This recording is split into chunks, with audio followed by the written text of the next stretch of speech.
Hello guys, কেমন আছেন সবাই? আশা করি সবাই খুব ভালো আছেন। নতুন একটি ভিডিওতে আপনাদের স্বাগতম। আজকে কথা বলবো তামিল ইন্ডাস্ট্রির একটি মুভি নিয়ে, যে মুভিটির নাম হলো সর্দার। এই মুভিটি তোমরা হয়তো অনেকেই দেখেছো, ভাই আমি দেখিনি, এবার আমি দেখে নিয়েছি।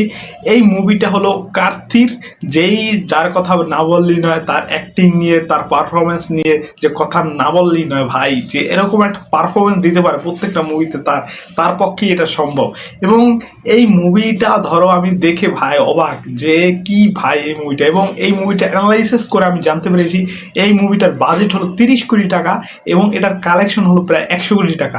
একটা মুভি শুধুই কিন্তু তোমার এতটা ভালো মতো মানে বক্স অফিসে ব্লকবাস্টার হতে পারে না সাধারণভাবে। ধরো মাত্র 30 কোটি টাকা বাজেট, কিন্তু 100 কোটি টাকার মতো বক্স অফিস কালেকশন করেছে।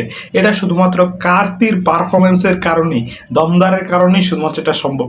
কাহিনী ভাই অত আহামরি না, মোটামুটি আর কি সাধারণভাবেই দেখানো হয়েছে, কিন্তু এটার কার্থি যেভাবে পারফরমেন্স করে এই মুভিটাকে আলাদা একটা লেভেলে নিয়ে গেছে, তার কারণে এই মুভিটা আরও হাইপ ক্রিয়েট করে মানুষের কাছে পছন্দ করেছে। মুভির কাহিনীর কথা বলতে গেলে, যে সাধারণ কাহিনী, যে তোমার 1985 সালের এই কাহিনী দেখানো হয় প্রথমে, যে এই জায়গায় সর্দার নামের একটা লোক, মানে যে কার্থির মানে বাবা, মানে কার্তিক দুইটা রোল এই জায়গা প্লে করেছে ভাই। তিনি একটা হলো তার বয়স্ক লোক, আরেকটা হলো ইয়ং ভার্সন, দুইটা ভার্সন ক্যারেক্টার প্লে করেছে, যেটা 1985 সালে আর কি কাহিনী দেখানো হয়। সেখানে তিনি একজন এজেন্ট হিসাবে কাজ করে এবং দেশের এজেন্ট কাজ করে, এবং তিনি একটা ধরো মিশনের মাধ্যমে তাকে দেশদ্রোহী, মানে যে তিনি দেশের শত্রু, দেশদ্রোহী মানে আতঙ্কবাদ, কি বলে, হ্যাঁ দেশদ্রোহী, ওরকম একটা তার নামের আর কি একটা পাশে বসে যায়। সে হলো দেশের সাথে গাদ্দারি করেছে, দেশের সাথে বেইমানি করেছে, তাকে সবাই এই জন্য দেশদ্রোহী বলে। এবং এটার পরেই তার ফ্যামিলির উপরে অনেক টর্চার যায়, মানে যে একজন দেশদ্রোহী হওয়ার পর, যে তিনি একজন এজেন্ট, সে দেশদ্রোহী, দেশের সাথে গাদ্দারি করেছে, তার ফ্যামিলির সাথে তো অবশ্যই ভালো কিছু ঘটবে না ভাই, খারাপ কিছু ঘটবে, সেরকমটাই ঘটে।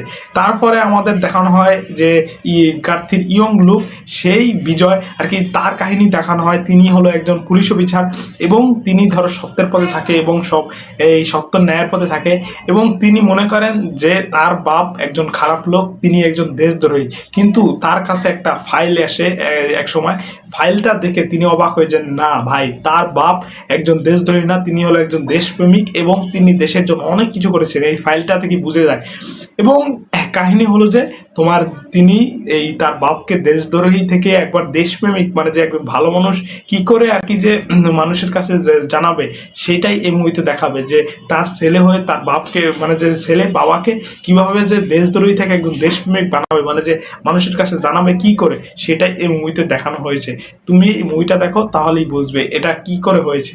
এবং মুভির কাহিনীর কথা বলতে গেলে, যে সিম্পল কাহিনীর উপরে মোটামুটি বিভিন্ন অ্যাকশন, বিভিন্ন টুইস্ট, বিভিন্ন অ্যাকশন প্যাক দেখিয়ে মুভিটা আরো ভালো মতো নিয়ে গেছে।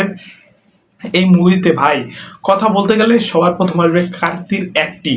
এই মুভিতে কার্তিক দুইটা ক্যারেক্টার প্লে করেছে, যেটা একটা ইয়ং ভার্সন এবং বয়স্ক বুড়ো লোক সর্দার। তার এই লুকটা দেখে মানুষ আর বেশি পছন্দ করেছে, যে কার্তির মতো একজন অ্যাক্টর ভাই কি লুকে এসেছে। সেজন্যই এই মুভিটার ধরো সেকেন্ড পার্টও আসতে চলেছে, অ্যানাউন্সমেন্ট চলে আসবে, সামনেই এসেছে অলরেডি, এবং সামনে মুভিও আসবে 2026 সালের শেষের দিকে হয়তো আসতে পারে। ধরো এই মুভিটার ধরো মিউজিকটাও মোটামুটি সেই, এই মুভির ধরো প্লাস পয়েন্ট অনেক জায়গা দিয়ে অ্যাকশন, মানে অনেক সময় ধরো বোরিং লাগছে, গল্পতে অতটা কানেকশন ফিল করতে পারছে না, তখনই একটা অ্যাকশন চলে আসে, যাতে মানুষের ফিলটা, মানে যে তারা কাহিনীর সাথে ডিপলি কানেক্ট করতে পারে। মানে এই মুভিটা ধরো অ্যাকশনের জন্য বেস্ট, কাহিনীর জন্য মোটামুটি বেস্ট। এবং আরও অ্যাক্টিং করেছে এই মুভিতে, যে হিরোইন হিসাবে লিড রোলে আছে তোমার যে রাশি খান্না, এবং চাঙ্কি পান্ডে যে একজন ভিলেন, তারও ক্যারেক্টারটা ভাই মারাত্মক। সবারই অ্যাক্টিং খারাপ নয়, মোটামুটি ভালো।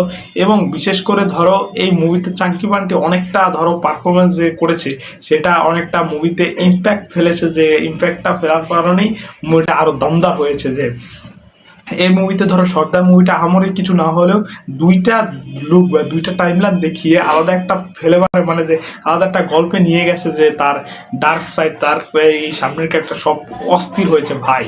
এই মুভিতে ধরো তোমার অ্যাকশন পুরো মারাত্মক লেভেল, কোরিওগ্রাফার, মিউজিক এবং যত যা দেখানো হয়েছে, ব্যাকগ্রাউন্ড মিউজিক সব কিছু টপ নচ। তুমি যদি একজন অ্যাকশন প্যাক মুভিগুলো পছন্দ করো তুমি, তাহলে অবশ্যই এটা তোমার জন্য মুভি বেস্ট হতে চলেছে ভাই। তুমি যদি কার্তির আগের মুভিগুলো দেখো, স্কাইতি, তারপর যে পোনিয়ান সালভান, তারপর তার যে মুভিগুলো আছে এই মুভিগুলো যদি পছন্দ করে থাকো, কার্তিক ফ্যান হয়ে থাকো, অবশ্যই তোমার এই মুভিটা অবশ্যই দেখা উচিত। সর্দার 2 আসবে, সেটা আসলে সেটা নিয়ে আমি রিভিউ করব, এবং এই মুভিটা অবশ্যই দেখা উচিত ভাই। অ্যাকশন প্যাক মারাত্মক লেভেলের একটা এই অ্যাকশন মুভি, এবং এটা কার্তির জন্য একটা সারপ্রাইজিং একটা মুভি যে তার বক্স অফিসে অনেক টাকা ইনকাম করেছে, মানুষ জেনেছে, তার সম্পর্কে অনেক ভাইরাল হয়েছে, ভালো লেগেছে আর কি। যে তোমাদের কেমন লেগেছে মুভিটি অবশ্যই জানাবে। আজকে এই পর্যন্ত, সবাই ভালো থাকবে।